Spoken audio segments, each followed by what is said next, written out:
நாடு ஒரே மொழி என்று பேசும் உத்தமர்கள் இலங்கை ராணுவம் தமிழ் மீனவர்களை சுட்டு வீழ்த்தும் போது தமிழக மீனவர்கள் இலங்கை கடற்படையால் சுட்டுக் கொல்லப்பட்டார்கள் என்பார்கள்.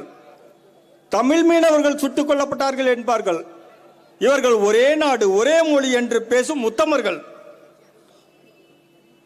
ஏன் இந்திய மீனவர்கள் இலங்கை கடற்படை சுட்டுக் கொன்றது என்று ஏன் இவர்களால் கூற முடியவில்லை? தமிழரையும் தமிழ்நாட்டையும் பிரிப்பது ஒரு நாடு ஒரு மொழி பேசும் உத்தமர்கள் தானே. தமிழ் மீட்சியே தமிழர் எழுச்சி நமது அண்ணன் சீமான் அவர்களினுடைய இந்த புரட்சிப்படை வெல்ல அனைவரும் ஒன்றுபடுவோம். நாம் தமிழர். எனக்கு கலைஞர் போன்று மயக்கும் தமிழில் திராவிடம் பேசி தமிழ் மக்களின் மூளையை மழுங்கடிக்கும் வித்தை எனக்கு தெரியாது.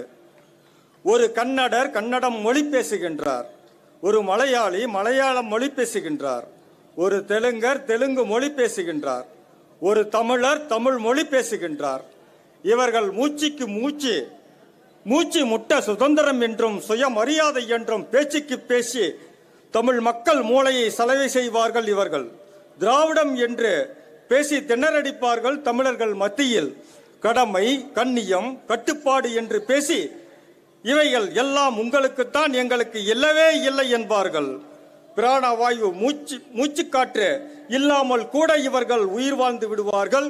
ஆனால் பதவி இல்லாமல் ஒரு நாளும் நிம்மதியாக இவர்களால் வாழ முடியாது.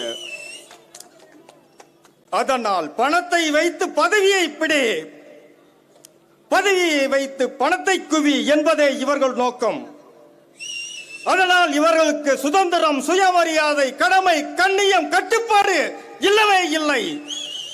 எந்த நேரத்தில் எந்த சரக்கு விற்பனையாகும் என்று தெரிந்து தேர்தல் நேரத்தில் தேர்தல் சந்தைக்கு வருவார்கள். இவர்கள் கூட்டணி வைத்து கூட்டுக்கொள்ளை அடித்து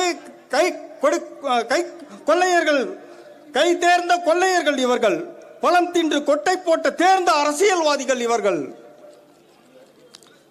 என் இரத்த சொந்தங்கள் ஈழத்தில் இருப்பவர்கள் அவர்களோ என் மண்ணுக்கானவர்கள் போராளிகள். இங்கே இருப்பவர்கள் தமிழை திராவிடம் என்று பேசி தமிழையும் தமிழ்நாட்டையும் தமிழ் மக்களையும் வங்குரோத்து நிலைக்கு கொண்டு வந்தவர்கள்.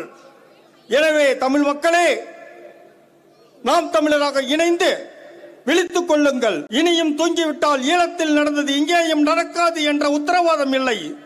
பூகோளமே பலிபீடமாய் இலங்கை தமிழருக்கு எதிரான இனப்படுகொலை நடந்து முடிந்த போது தமிழ்நாட்டில் தன்னை முத்தமிழ் அறிஞர் என்னை பறைசாற்றிக் கொண்ட கலைஞர் கருணாநிதி அவர்கள் செம்மொழி மாநாடு நடத்தி தமிழுக்கு முட்டுக் கொடுத்து தமிழரை சிங்களருக்கு விட்டுக் கொடுத்தார்.